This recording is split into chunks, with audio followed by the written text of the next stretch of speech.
You.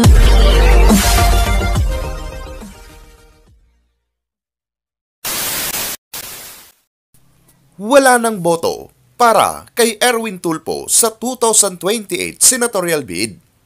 Ito ngayon ang sinusulong ng taong bayan matapos mapatunayan na itong si Tulfo ay sanay na at mahusay sa pamimeke ng mga dokumento para makalusot sa kanyang mga panluloko. Pero bago ang lahat, mag-subscribe na sa aking YouTube channel para updated ka sa aking mga bagong balita. Si Erwin Tulfo na nangangarap maging senador ngayong 2028 ay nasa ilalim na ng matinding pagsisiyasat sa aligasyon ng identity thief sa Amerika.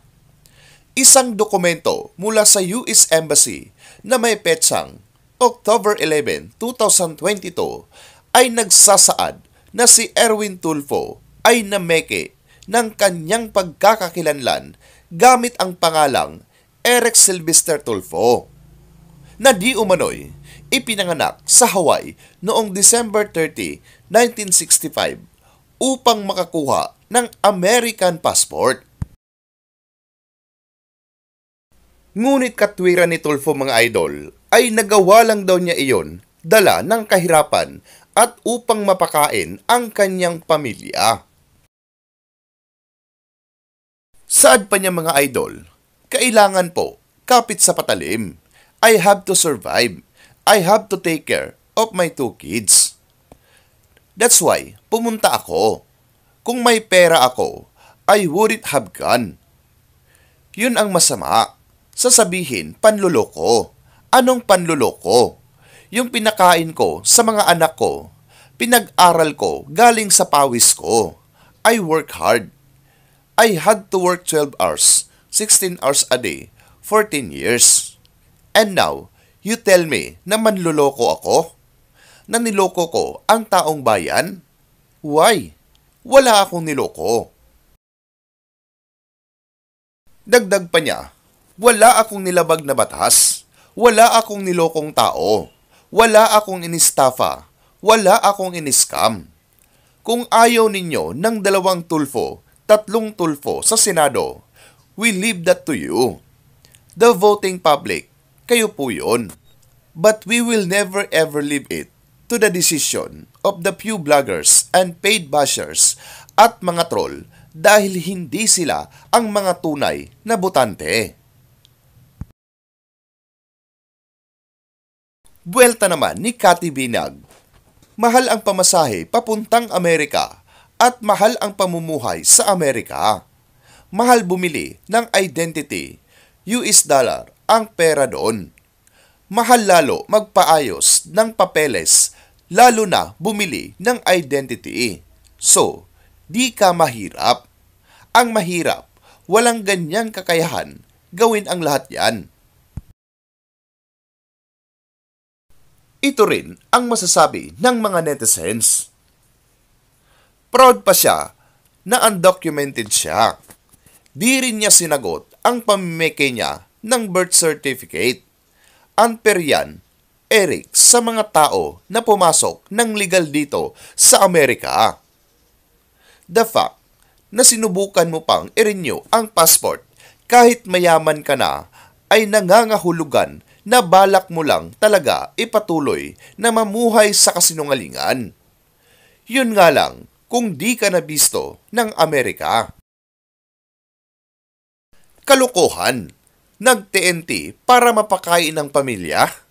Kilalang mayaman ang mga Tulfo sa Pinas. Isa pa, broadcaster ka na sa Pinas bago ka pa mag-TNT sa US.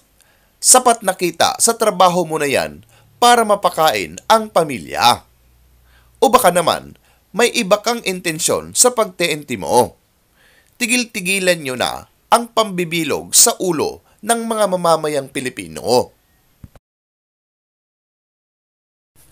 Kaya naman panawagan ngayon ng mga political bloggers ay dapat no vote para kay Erwin Tulfo sa 2028. Ayon pa sa Facebook post ni Tio Moreno, do not vote for Erwin Tulfo. Doing something illegally is never justifiable, not even for public officials who are expected to uphold the rule of law. If a public official, such a lawmaker, is found to be a law violator, it reflects poorly on their values and mindset as a public servant. What's the point of running for senator if you are a lawbreaker?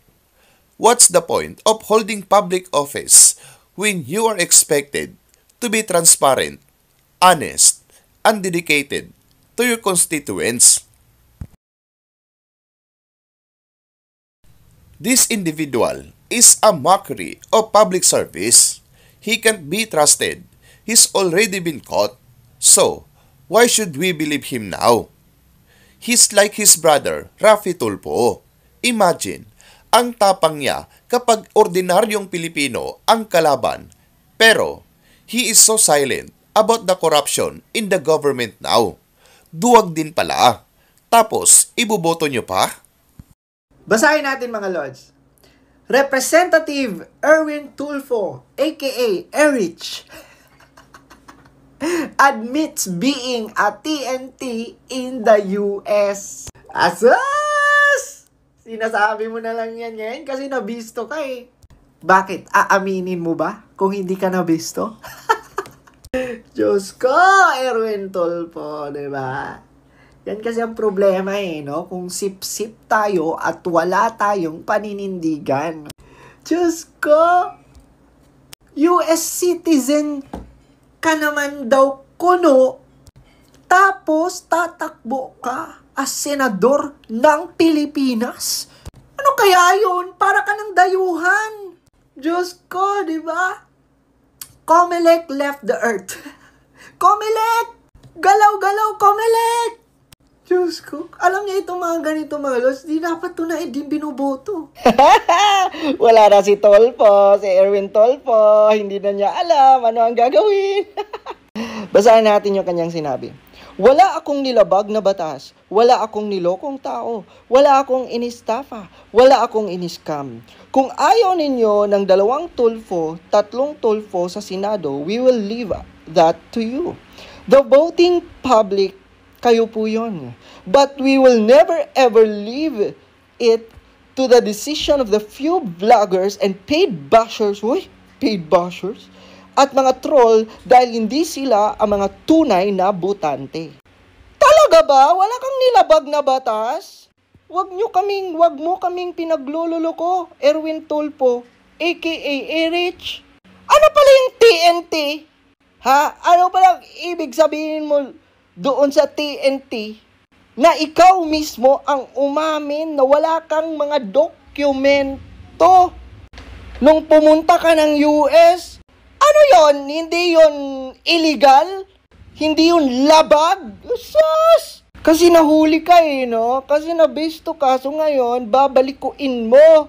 Binabaliko nyo talaga ang batas. Ngayon, drama effect ka. Tapos ngayon, sisisihin mo ang mga vlogger. Sisisihin mo ang mga vlogger sa katarantaduhan mo. Ang isang senador mga idol ay tagagawa ng batas. Kaya mahirap kung si Erwin Tulfo ang isa sa manalo dahil tagabali ito ng batas. Mag-comment lamang para sa inyong opinyon at komento. Maraming salamat sa panonood.